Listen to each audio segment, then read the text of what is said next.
constitution amateeka kugobererwa. Tosagamba nti the grand norm okimanyi nti they raped it when they attacked members of parliament as they were changing article 75 of the constitution. It was glaring. You can sweep it under the carpet, but as I said, the public watches what we are saying. The menu yafe yakumujjako.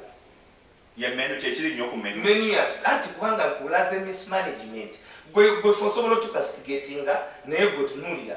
Ate n'okutereza ffe baatuwa. Just batuwamba buwambi because we are under the rifle of the gun. Just recently one ku neighborhood yo, they arrested Kavuma, they abducted.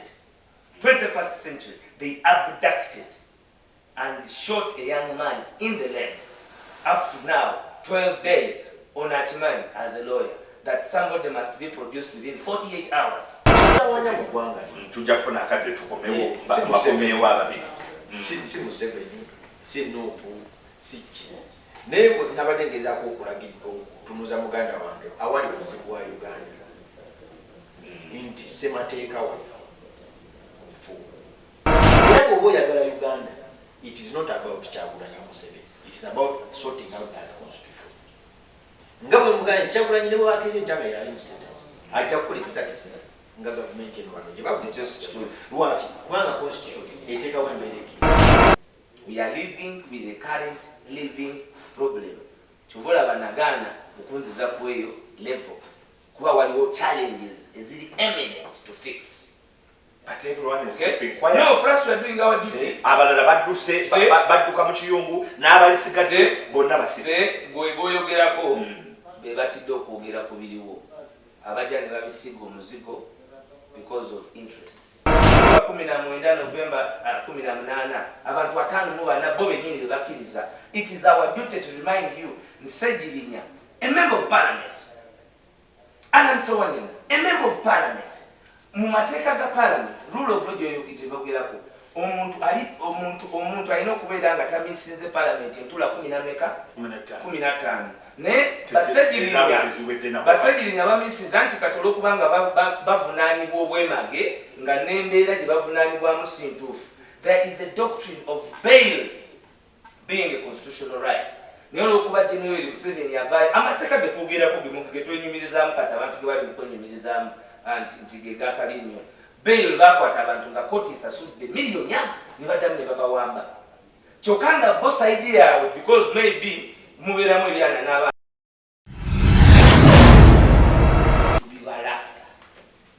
Netubibala Sunday school meka netubibala kati ebyo ti abasingo amakulu enguudo agawedde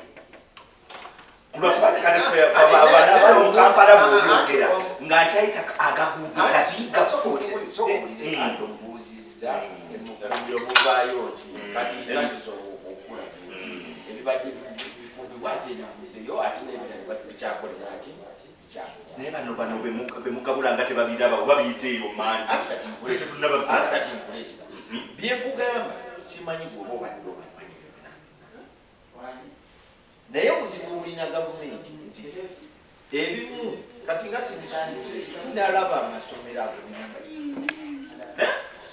ku social media nesitalabako yadde Sunday school yadde NBS program yadde ka NTV nenga ate baminisita omwaka guno bwe gwali gutandika kumbi buli minisita yabeeranga mu kitundu ky'eggwanga ng'alonkinga city school. Sizino ezammwe ze mwali mumanyi city school zirongingibwawo ewaffe Masaka nga ŋŋendayo sirabayo gyeziri babeera mu byaleyo muntu gyeziri ng'oyagala bagiteeke ku kkubo ku main road bateeka eri ewali abasomesa. Omukulu yatugamba akatali kabba amagumba osuula mu kiki lwaki ku makubo mugayinako kati twagala tugenda eri kyetume kiwa mirembe mpulira ssebo kubanga eyo waliwo abayizi eyo waliwo ba student nabo target yali nti buli sub county ebeeremu secondary school, buli parish ebeeremu primary school. That is the mission. Kati gwe olina Masaka erimu abaana 13,000 ate oyagala kati gavumenti ejje awo webeeteeka kasidi sukulu gye buli eri ekyana mukaka wansi n'ebirala gye gali tata jegalita mbadde nkutuma nonyerezaako Ndakugenda program ogenda ku kibanja kya good kya ministry of education genda chemanyi seed schools ze balonkinga zaali either 168 or 186 something like that. I don't the figure negali mali ekiseera kyekino omufumbyewo n'okuvaayo ng'atanaba yadde n'okutukaaafu meno kati avuddeyo atuwandala anti kati wembadde nkuleeterawo nti ebintu ebiri mu nsi there is politics there is governance byawule politics and governance byawukana manifesto ababibeeramu implementing a manifesto governance winning a mandate your politics to get your manifesto to be chosen politics kati gwe oyagala tuteese ku kiriwa kubanga kati bwongamba ate bano batandise endorsing this one endorsing that one. Now those are the politicians playing their role preparing for 2026 naye noono ati alina okuconcentratinga ku manifesto n'ebira ate naye ali mubi ulira ono head of government head of party kati yonna alina yeyawula ate jjukira ye sonna bamuwulira nga alina kyayogera ku kino bana abalala byogerako bibiri retired army generals endorse Kampala NRM district chair person endorse sibe mboyogerako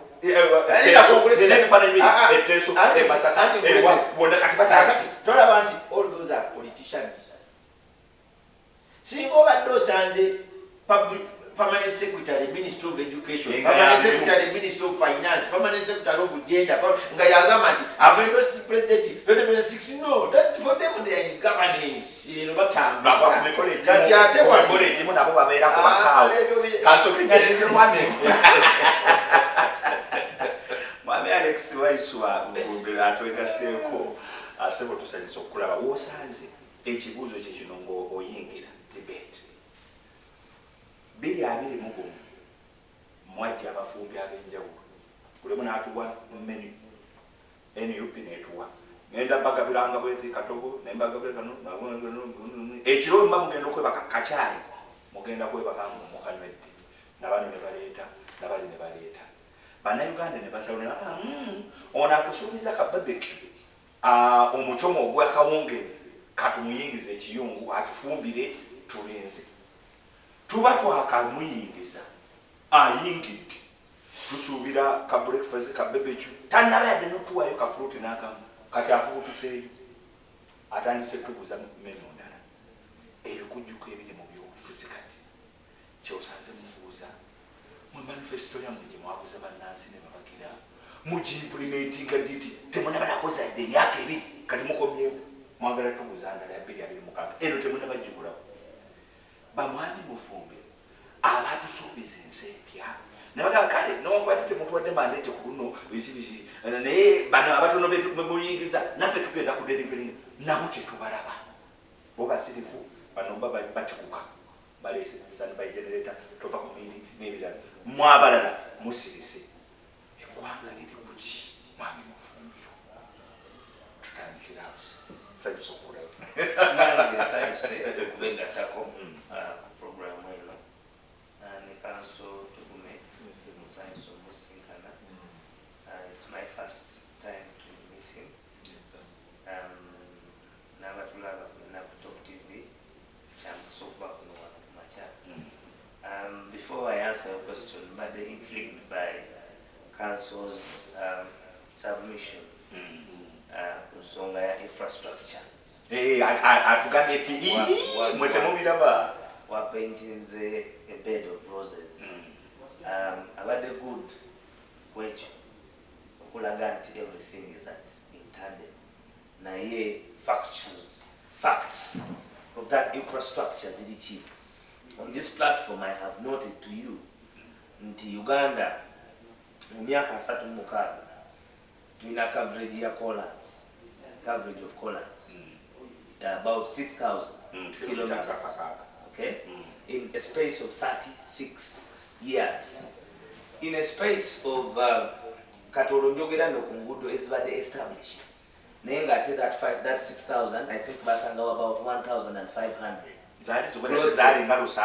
Okay, let's put it at 700 with independence of how long period and with that kind of tranquility they have had okumala gino emyaka 36 where would they have pushed? Because what would be your benchmark on their infrastructure prowess on roads? One, lots of money.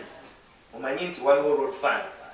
We thought that had been their priority from the time nga bakajja mu 1986. Omanyi bulungi waliwo olukiiko wakati wa government at the time Minister of Finance I think yali Joash Mayanja Nkanji the late and their team we bali debating to their progress of infrastructure ne bagamba nti the roads would be their policy, and this is way back around in the 1980s in Gabakaja. So what would have been their progress? In Kenya, government ya Uhuru, it covers over 15,000. 10 years, 15,000, because you must mark yourselves with others. Kenya, it was a standard gauge railway. Rwanda, you know, it progressed. It is only in Uganda where what we said we were going to do, we did not do. As a person who grew up from Jinja, I told you that the mining and the processes of ships and industrialization it dilapidated. Nena gamba nature train. Nti bajiba n'oluma lwayo lugitambuza oluguudo. And they promised that they would now deliver the standard gauge railway. You know, it was Enostum, I think Enostum Sibe are in charge of Uganda Rail Corporation, Bajia to the core of its infrastructure. But no leadership schools. When they talk about Zaka launching Bobanga in 1940, with a population of 20,000, okay, with a population of 5 million in 1980, Mwasanga wa masomero againa capacity absorbing abantu abasuka 10,000 kubagalite muga improve. It has not been improved by you anything. That old infrastructure can still house your problems of over 3,000. What this is area sorted to. Mumuzindi amasomero nagamba nti amasomero ge bazimbye gasesa kubanga zinali musomero nga line ebisawe bibiri. Line ekisawe ky'abakyala abazanya abaana okubaka exploring talent, okay? Exploring talent. Omwana abasobola okuyiga basketball, asobola okuzanya cricket. Byonna nga bibeera mu ssomero, because when you go to school you don't only get educated, you learn, because every child has different capacity. Fe twalina abaana nga they cannot play football, they cannot write exams. Naye nga ate mu kisaawe bazibu nnyo muyinza okumwogerako ne tuba n'abaana nga tasobola kusamba mupiira naye nga mukuuba bate mu cricket nga mulungi nnyo. Kakati ebyo regime eno 36 years down the road it's gone. Kati n'omwana ku ssomero okusamba omupiira akusasulira ku ssomero ekyo kimanyi. Now it was different. Bw'otunuulira ne education yennyini ng'ovudde ku by'essomero okimanyi bulungi nti wano tukyalina amasomero gayogerako aga seed school nga tulina areas abaana nga bawandiika batula mu ttaka. Kibeera mu mawulire agammwe n'abalala nga bawandiika nga batudde mu ttaka nga bali mu miyembe. Kiri mu Uganda kati ayogera ku seed schools ki. That's why he can't give you names. If he had these seed schools he would say here in this area, here in this area, here in this area. Nga kiri consummate ku magnanimity ya financial budget gye baba bafulumiza. Naye wano kugambye nti you look at that infrastructure progress yo kanagamba tunulira n'ebizimbe ebiri mu kibuga ebyali ya government n'ebiriwo kati. Could you say these could be masters of the best infrastructure gye tulaga? Ekya infrastructure bw'oba makinga bali ku zero kubanga n'oluguudo olusinga okuliikiriza Uganda lwandifunye nga example Jinja Kampala highway okulutambulirako saa 6, the worst road naye nga luliikiriza ensi nga 4 Uganda, Kenya, Congo, Rwanda, Tanzania, but it is the worst road. They have been here. Ali a progress I am 36 years. 37, in fact 37 years. Okay? Mumba muchitunulira muchitegere nti tutogera ku 37 kati ngatero tukyakozesa lero lwe nakozesa nga nakazaalibwa nga bali kuyita amakolero tibatanga oluyaka oluguudo aye n'olulwendo lulyo tubibooliboli so ulira biboli omanya tusobola otambulira ku from here now if you are going to Jinja it is 6 hours 75 kilometers but you can drive 180 kilometers from certain areas very fast to connect to other areas. So infrastructure is okubange developed in other areas, but even distribution of infrastructure development. Let us look at Kampala and Kampala Metropolitan. Kubanga lwaki tusigira abantu ekifaananyi ekiri e Nairobi nga tulina wano omuntu eyegomba mu nsikola kikujja mu kibuga gwe ekibuga kikwegombesa omwaka gumu n'ekitundu buli wiiki oba mu garage abalina emmotoka aganya oba osulawa okujja wano nawo kimanyi nti butole yakoma nti tukoze enguudo. Look at how you have mismanaged the infrastructure kebe Suwedi kebe Titi kebe mu kibuga. Tugende Kampala Metropolitan, what have you covered Wakiso mukono? Kubanga oli asinga ekifaananyi ng'agamba Munnayuganda alinga atamuwa kifaananyi kinene. TV etuuka ewala kubanga ffe betwogera bimakingibwa bali abawuliriza n'abalaba. Gwe buuza ku byalo byabo abalaba balina CD school meka. Gw'omanyi ssente meka?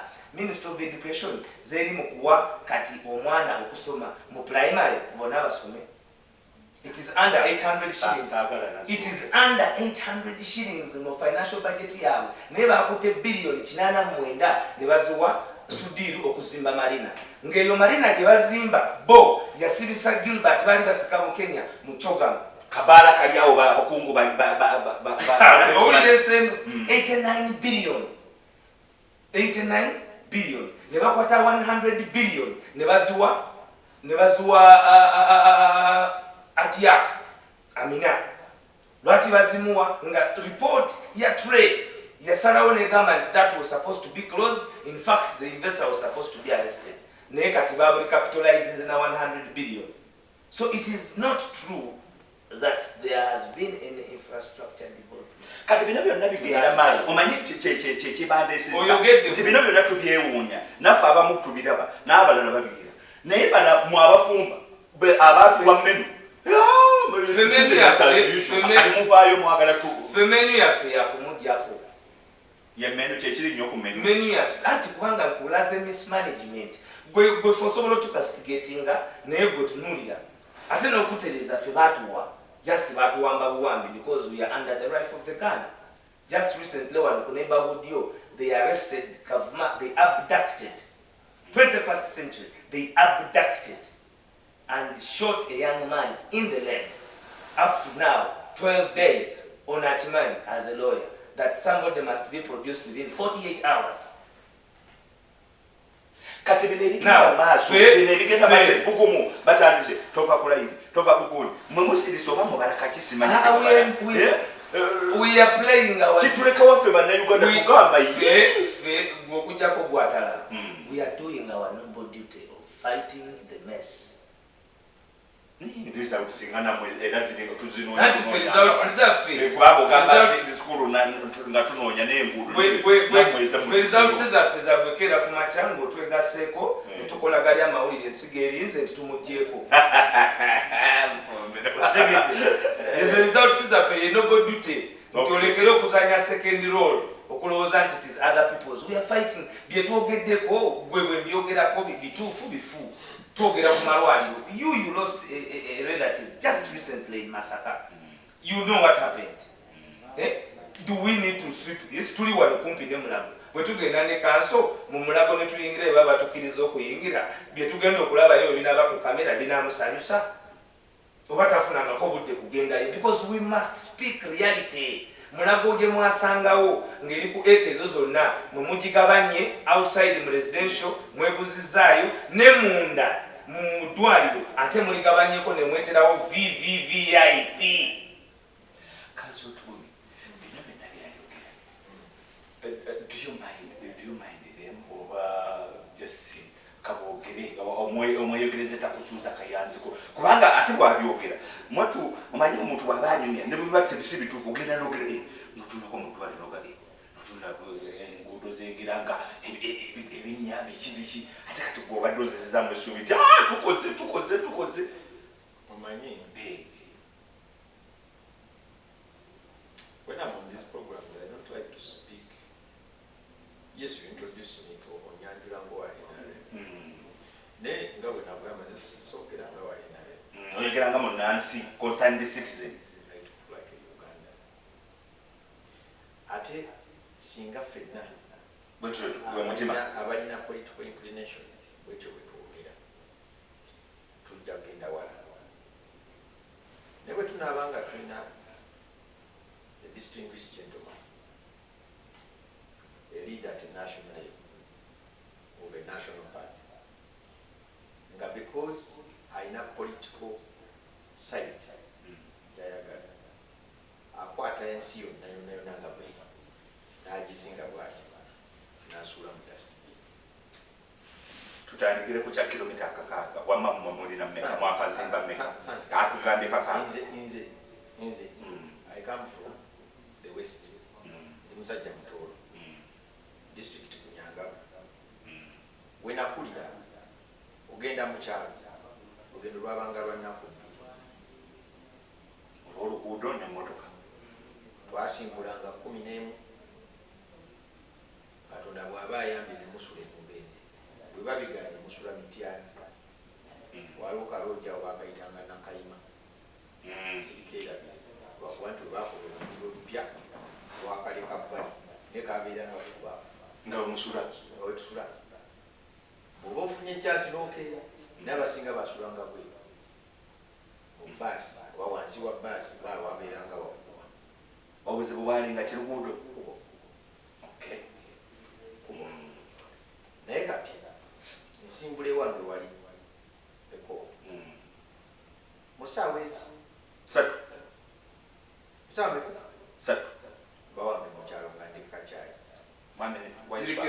mwami Waisswa owandiika ewammwe kilomita 75 mumala essaawa 6 kakati wano kilomita nga 3 okutuuka fotopoto mu ttawuni okuva ewange ziri 299 kilometers yongerako 11 ezituuka ewange mu kyalo oba otuuse 310 ovugira wessaawa 3 3 hours mbakka kyayi sikede progress ojuwulira that is one eggwanga lino as we speak now mu infrastructure development gye bayita roads they are classified bagitemamu emitendera mulimu kye bayita trunk roads mulimu kye bayita expressways mulimu kye bayita highways feeder roads mulimu kye bayita oil roads mulimu kye bayita security roads they are classified mwe mu Kampala wa oyagala ebulinde eri ku kataka oluguudo yewateeka akasisira ng'endeyonga kolansi atuuke ate oli mutuufu okwagala ekintu kubanga baba bansoloza omusolo naye watuuka oli mutuufu okwagala ki ekintu ekyo nze wensula kati mazeewo emyaka 13 nagendawo nga nfuufu yeetukuba kati kakeeka nze mala mu mwezi nga sirina kukubo ly'ettaka kisiyantirawo okola nsulawo sikede progress ojuwulira sebo womakinga ati n'ekifo bannayuganda baagala nnyo okumanya facts n'ekifo kubanga kati ffe tetumanyi mwami Mufumbiro ebyo bye bayita secondary arguments tugende ku primary enguudo wezi primary tewaliwo kati likola ki oba liriruddawa oba liriruddawa the fact first is nti teryaliwo kati likola ki bakati banapaka kilomita akakaga balimba nze sigenda kubala byanze ngenda kukozesa byamaaso abantu bebalaba kati saawa zino okwata emmotoka yo mu Kampala wonna ogambe kati I want to go east obulo ba waliwo ekibuga kyomu east kyogenda okutuukako ng'ovugidde ku ttaka complete kagambe kakati sigenda ngenda north ombulire oba waliwo ekibuga ky'omu north kyogenda okutuukako ng'oyise ku ttaka ogambe kati eyo north nvuddeyo west nile ombulire oba waliwo ekibuga ky'omu west nile kyogenda okutuukako ng'ovuze kataka kale eyo vaayo genda mu west ombulire oba waliwo ekibuga kyogenda okutuuka mu west ng'ovuze kataka so kati nze oba obala kilometers oba kasanvu oba meka nze I know that at one time okugenda ewaffe twatwala ennaku ezo nga tuvuga ttaka kati otwala essaawa ssatu n'ebifo ebirala byonna mu Uganda ebisinga bwe byali naye we twogerera kati buli omu tewali asula mu kkubo n'agamba nti mpozi ng'emmotoka yeekoze yeefudde naye kati buli omu Uganda yonna border to border it is a matter of hours kati amasomero n'amalwaliro amasomero gayogerako era nakyo kirisityo.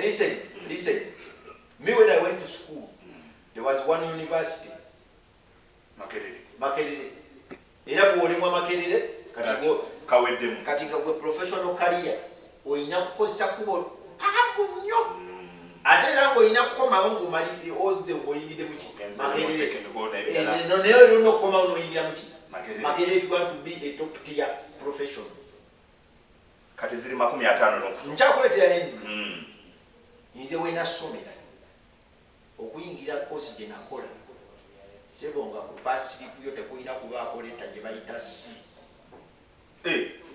erina kuba A B webakoma pasiripu erina okubanga eriko ennyukuta ezi A oba B okufuna amateeka ku gavumenti sponsorship kati ziri kitya kati sawa nkuleetera naye ngaekireeta ekyo ki abaagala okuyingira bangi naye ngaebifo biki bitono kubanga n'owa C n'owa D asobola okujja mu university n'akola amateeka okimanyi ekyo kubanga the qualification was 2 principal passes naye kikyagejjani tewali university wetwogerera wano osobola ozibalaga ozimanyi zonna ziri 50 n'okusoma webazuukira nebuuza n'okubuuza oba ziriritawo ezimu kakati kitegeeza nti before naye yali asobola okukola amateeka Sikasitop University yamuza mu education yamuza mu bintu byali talina desire to do. I know so many nina bangi myaka gyange abandi badde basawo nga n'obwongo abulina n'obwagazi abulina n'emyaka 2 nezigaana kati lab technician you know those were potential doctors kakati as we speak now every child who finishes university can pursue their dream course they can pursue their dream career and it is not impeded by Sikasitop University kubanga abantu abangi badde ba doctors mwe bali bangi ne bali mu university twatulina meka naye kati saawa zino omwana bwaganjaga kusawo options ayina nyingi to principal schools omwami Mufumbiro azinonye waabwe anti lwakuba eriiso olusirira bakyoyagala okulaba sindi schools nkubuulira omwaka guli nga gugwako Museveni yakutandika lonki ya seed schools eryasookera lyali Ibanda simanyi kiki yamanya sigamanyi mangi now I want to tell you nti wetwogerera that this first year of this Kisanja they have commissioned 69 seed schools countrywide and these schools muno mu Uganda yamwe and these schools and I want to tell Mr. Mufumbiro because you see these guys they add value to governance ngofute ku politics they add value to governance because they are a good what you call accountability mechanism, monitoring and evaluation. But I would like their monitoring and evaluation to be honest and genuine. Come and concede and say, by the way, government has launched 69 seed schools. We have gone to these schools. The standard is good or it is bad. Oh, I wish they had added this. Then you say, now, what is stopping this from being done in the village he's talking about, in the village you are talking about? That is how we build the country. Kubangati, or in a 69 seed schools, do you know what is in a seed school? Seed school, that is not true. Seed school, not a seed school. Seed school, they have teachers' houses. library, ICT library, book library, ICT library, laboratory, full equipped administrative block, all those with solar. For those areas which don't have power, these are the city schools we are talking about, and they are there and they are standing. So when they go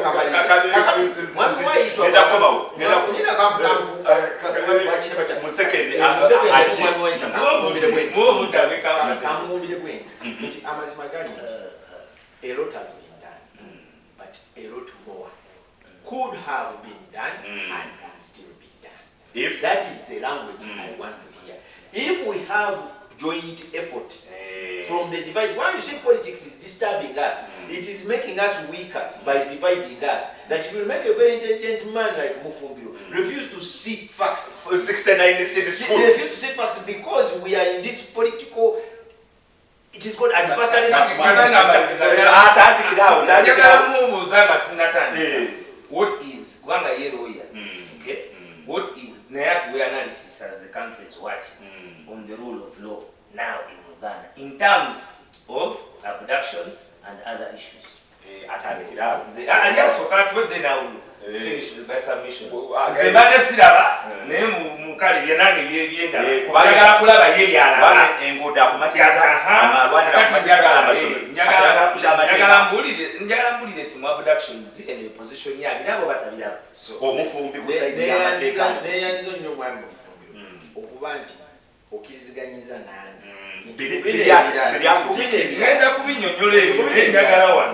Afunyemu a different. I have cutting to the Kati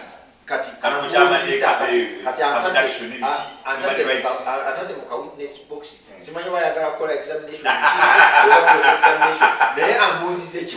That what is my version or opinion in the program by opinion about human rights and law and rule of law. Never can do it. I talk as a Uganda. Number one, never back here in Jack. Never angry. Museveni nazuka ku machana agambe baseko ne banjako ekintu kitadde ekintu kino kizitoyi njagala ntandike transition process nga January 1 ngira kwasa principal wa NUP ekintu kye si kintu kye akangose ngambo byange yadde cyabirira kanjogera nange byange to why mwami Kyagulanyi Ssentamu in the interest of national unity, transition, come 1st January, his lordship, Justice Winyodoro at Kololo should come and swear you in. It won't be constitutional, but we are using a hypothetical. It was a hypothetical. I want to tell you, there is very little your government will do that the government today is doing. Are you sure? 100%. Why? Drone is because they will have very many opposers. Remember, these people are in opposition, but they are few. Now, when they give opposition, which is few, to rule the majority who then they will be bigger opposition. So, of course, so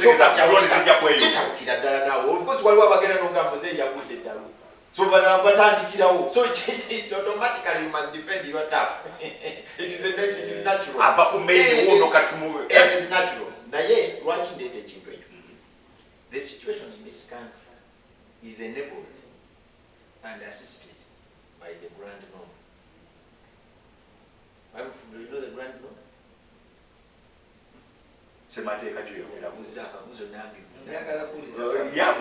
It is aided and abetted and enabled by the grand norm. In Uganda, our grand norm. In Uganda, grand norm is Semateka. Neboleta malayika. No more bufuzi bwa Uganda.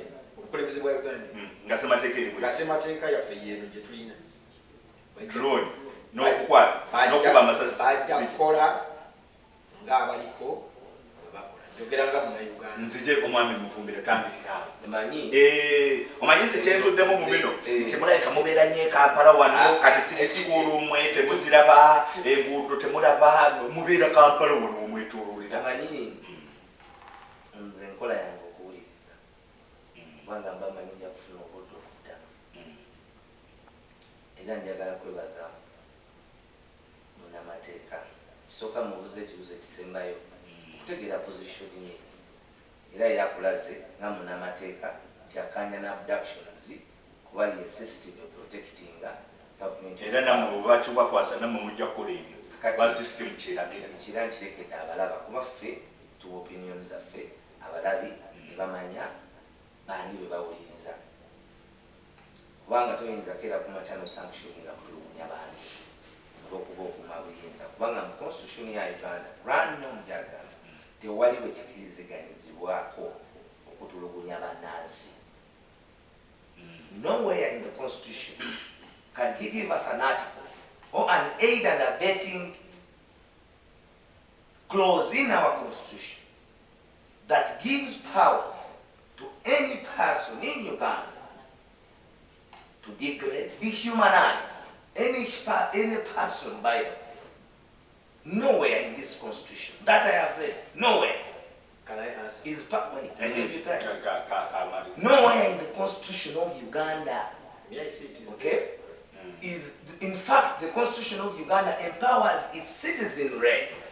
It empowers its citizenry to raise above occasion. Article 1 of the Constitution, because power belongs to the people as enshrined in the Constitution. And the preamble of it is the preamble of our Constitution is clear, recalling the history of Uganda. What was the history of Uganda as we were promulgating the 1996 Constitution? The history was fallible. There were mass killings of Ugandans. There was dehumanization of Ugandans. There was rigging of elections. Okay? And that was the preamble of the history as it was worked upon by the members of the Constituent Assembly. The turmoil. That is why they looked at political transition by a democratic process. To keep government. It is only because these were rebels. They killed people. They murdered people. And that murder is what you want us to sanction. Should we use the same rain and vein to liberate our people? Because the purpose of a constitution, a constitution amateka kugobererwa. The grand norm of demanding, they raped it when they attacked members of parliament as they were changing Article 75 of the constitution. It was glaring. You can sweep it under the carpet, but as I said, the public watches what we are saying. The constitution is under siege. There is no institutionalism in Uganda. Bank of Uganda, by the mandate of the rife and rank of this country, has been run without a governor. That is not constitutional. You are talking about constitutionalism, and you have a serving an officer doing politics.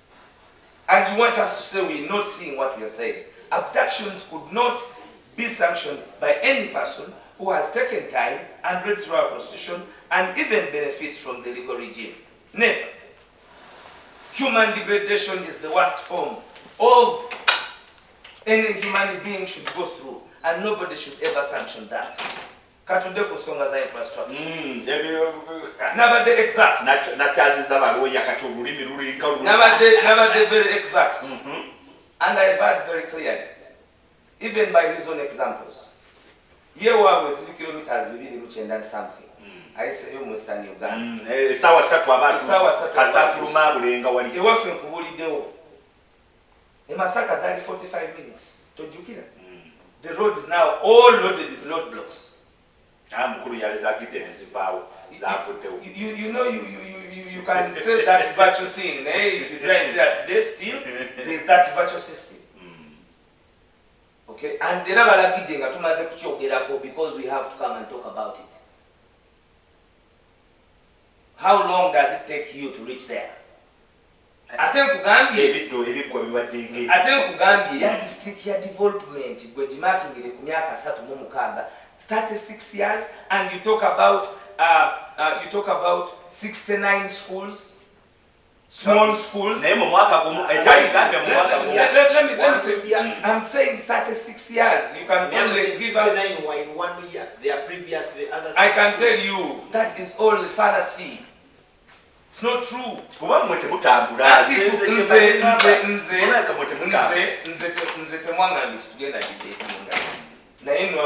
Examples. Okay? Kubanga bino ate maseke examples zibakakulu nnyo okakasa. Chobola banjagadde nnyo ngagamba nti waawe bunyangabo kilometers 293. Bwobuuza trade eri ku luguudo olwo ne trade eri ku lwaffe olw'ejjinja okuba nti yotambulira ssaawa mukaaga terukyukanga lwayononeka bononesi ekyo kyekikwesho lwaki ffe waffe tulwana agambye ewaabwe teri luguudo lwataka ewaffe okuva wane Kampala ogenda eruwuka nga bwe nagendanga yedde kimu ku binwanya omusajja yawamba nakati lwataka ye tayinza manya agendayo ti anti ogambye east ewaliyo kwaluka eriyo kolansi. I can challenge you. You say their roads is there tarmac anywhere in Luka? What did I say? What did I say? Ati ogambye the waffe, ogambye waffe. Waliwo malamu. Ayamini Luka. Ne malamu enkuba bwetonya tokola ki? Totuuka kubanga ye waffe. Mbuze Luka district yaddi. Leka kati omanyi tuyina. Munyangabo yaddi. Omanyi tuyina. Banange obudde. Njagala wawadde omwami ono obudde era nenkuwa obudde. Kakati mpa obudde kuba ensonga zeenyonnyodde ensi kikulu nnyo okuwaawula bye twogerako kuba twatutte wakulu. Ewaabwe Bunyangabo ne Bunyangabo gy'ayogerako yajjo. It's a beneficiary of gerrymandering. Bano balina constituencies zirimu abantu 2,000. Temututwalayo. Bw'oba olina region emu gy'ogambye nti yo yatereera, it's okay. Naye waffe, let me tell you, you said West Nile because the examples, wait, I gave you time and you'll have, I think, more time. But be respectful. Quote me correctly. Because the only reason I'm attracted to answer you is because you are misquoting me. But if you quote me correctly, okay, now there is a soccer from here to Luka, it is not covered with tarmac. Yes. And the roads are impassable. Yes. And if it rains, I don't reach. In Buyende, it is the same. It is on the answer of Parliament. That is Busoga. Okay? Now let me leave Busoga because it may sound tribalistic. You talked about West Nile. Do you remember the story about the RDC of Yumbe who was leaving Kampala to West Nile to Yumbe? Was it a story of dust or a story of tarmac? the what? Going to Yumbe. Dust. So is that tarmac? 36 years. Don't take Uganda steady progress. Nze gwe nkugambye. Nze njagala nantwale ku Sydney School eriko basketball court. Kubanga nze kwe nasomera. Bano bye basangawo. Ebyo yagala. Tegedde. Njagala ntwale eriko ebisaawe bimeka. Okusubanga nkugambye. Ate ettaka mwaliza kati population ya. Ani yaliza? Ani yaliza? Namubira abatuuze. Ayogedde ku infrastructure y'ekyanja. Olwokubanga tulina government eta planning. Chovola bereka abantu beba investing mu accommodation mu real estate to the magnitude nga ebulindo eba developinzeyo netabayamba ku creatinga policy future blueprint analysis ogamba nti wano abantu baffe bakola bwe bati katubayambe tujja tekawe oluguudo lujja kuba luyitamu emmotoka mmeka tujja kuteekamu ka facility kakaluka eddwaliro erisobola okuba facilitatinga tujja kusobola okuteekamu A and B naye bo balowooza kubanga yenkula y'ebyalo ekyalo government eno kiprojectinga nga bolaba bano ba real estate developers bwe bali bagezaako kukikola until their ugly hand took them under the trenches. Kakati bw'otunuulira Kenya omanyi obudde kikulu nakuwadde obudde njagala omuwuliriza waffe tugule bwe tuddeyo koko gundi kati ebintumakingaigati kubanga ndina okuribatinga obulimba obubaddewo mu dakiika ennya esigadde nakino kiteekero kubanga gwe mulamu omunene abantu baffe bave ku programu nga conclusion bagifunye bulungi kati omwana ebyo byonna nga tubitadde ebyo byonna nga tubitunuulira oba weebiri oba tebiriiwo. Is it fair for the citizen of this nation okuba nti nno ebyo byonna tannababirabako abamu bakabirabako katonotono n'ebirala president wabadde mbayupi omwezi guno nga gutandika sigenda kudda eggwanga lyenfuuka obwavu bufaanana bwe sigenda kudda kati kyebuuze ekibuuzo ezifeya nga tuli mu mbeera efaanana bwe tutyo abantu abamu bali mu mbeera efaanana n'ebirala kati mwokujja okuvaayo bannabyabufuzi kati olwedde mutututtemu sipiidi 226 mufe kyo concentratinga ku kino tuli ku kino tweyuzaamu ffe ono yajja ono yagira ono tajja kati era nze ebbanga lyonna lyonkyazizza wano nagamba tombuzanga bya 226 kubanga we are living with the current living problem. We are living with the current living problem. Chobola banagana okunziza kweyo level kuba waliwo challenges ezili imminent to fix. But everyone is keeping quiet. No, first we are doing our duty. Abalala badduse badduka mu kiyungu n'abalisigade bonna basibe bw'oyogerako be batidde okwogera ku biriwo abajja ne babisiga omuzigo because of interests. Naye ffe abali mu kwogera olwaleero kyobola abantu we are abducted. We are abducted because we are talking about these issues. We are murdered because we are talking about these issues. We are imprisoned because we are talking about these issues. And we are not about to stop. Okay? My friend, on Atimani Yeroya, there is a constitutional ruling on civilians being tried in the army court-martial. For one to be tried by a general of the court-martial, nga musirikale general teomanyi nti general tagozesa atali general era bali bagenda okuwabira general kale kigula okusobola okuwa general gutyo bwaki obwa general bwe bali bagenda okujjako okukyusa mu rank and file y'amagye okuba nti ba elevating era ne kayikula n'atuka ku bwaki obwa general kubanga general aba yamalayo mu command. Okay, naye wano olwaleero abaana nga bamachete ba Edi Mutwe ba sheriff ba Nubian babakwata ne babajje Kalangala ng'ennaku z'omwezi 3 Novemba. Okay, bwe babakwata ennaku z'omwezi 3 Novemba ne babavunaana mu kooti ya Jeno oba baali beeyisanga bajje buliriza nno nti babasanga n'emundu ennaku z'omwezi nga 3 Desemba. Tuli mu nsi ki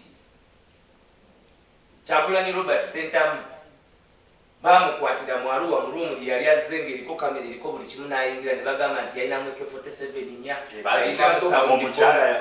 ekisumuluzo ky'ennyonyi gavumenti yemu byonna babiteekawo awo ate tewabiraba emondo zo nzijjukira ziri luddawa zaalagawa za Fokais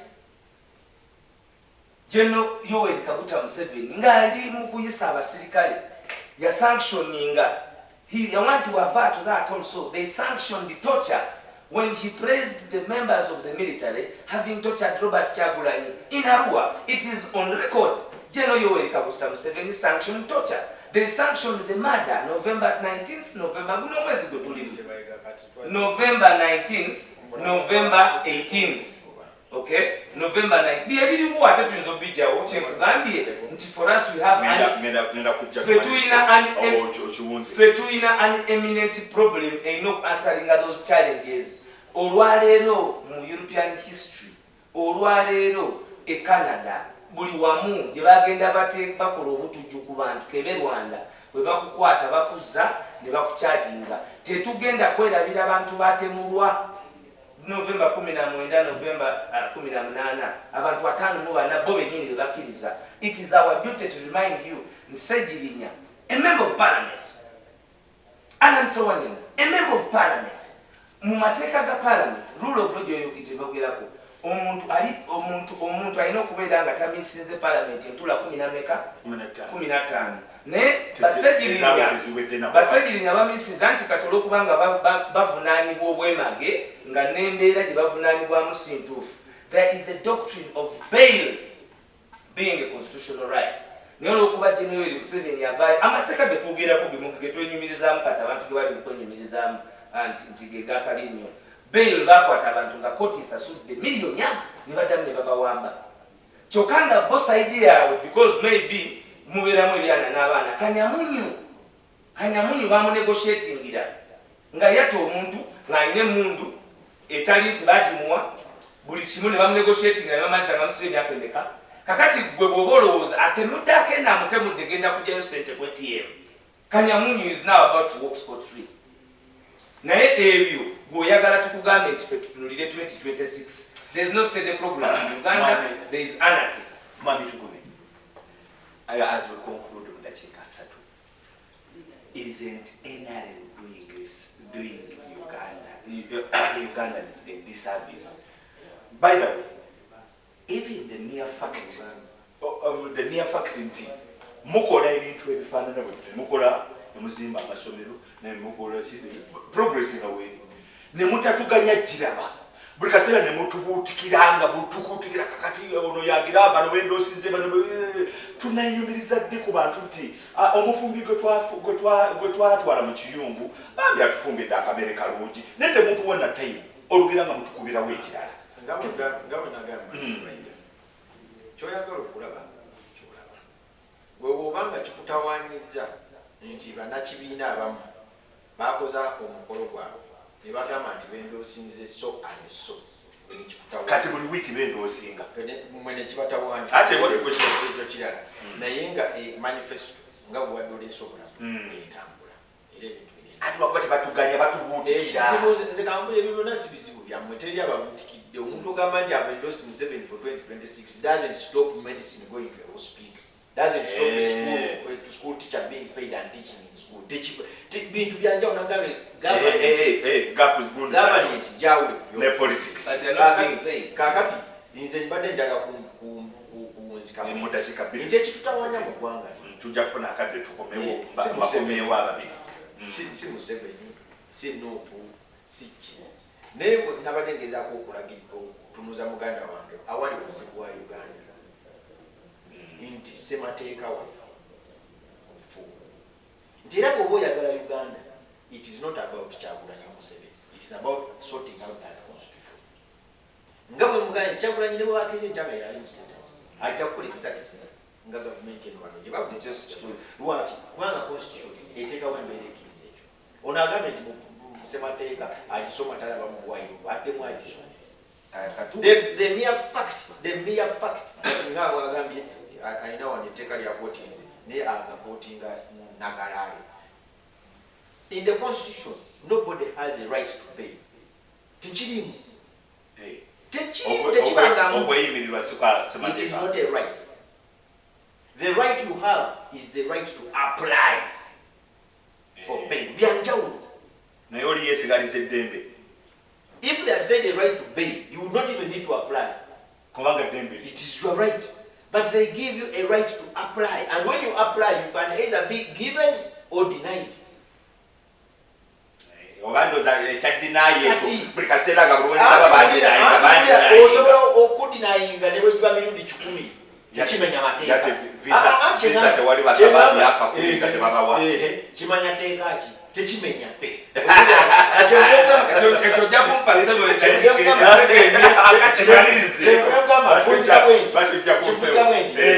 abali ku gavumenti n'abowakanya gavumenti amazima gali nti our constitution has brought us where we are. Kubanga Mufumbiro njaga mugulireko nti mu constitution okutulugunya okusiba abantu n'obutabata waliwo engeri gyekigiramu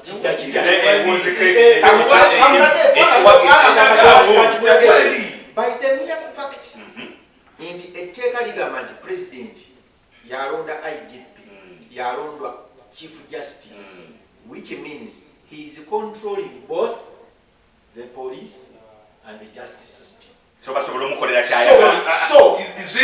by default, omukulembeze eyakuwa omulimu bw'agamba nti awo ojja kati Kyagulanyi bwabeera nga yalonze omulamuzi yalonze amekomanda yalonze omupoliisi bajja mukolera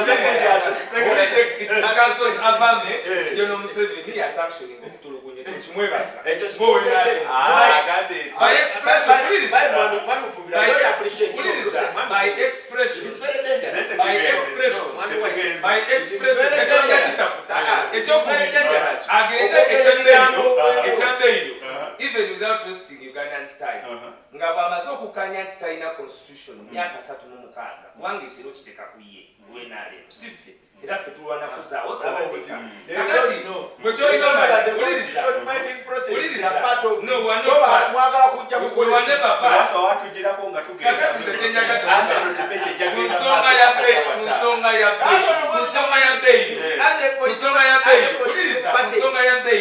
that matter has been settled by the case of Warren Kiza Besigye and others. And on the issue of torture, you remember in the Human Rights Commission in Geneva recently, I invite council to go and reflect on the environment of Council Chiliwa Chiwanuka. I rest my case.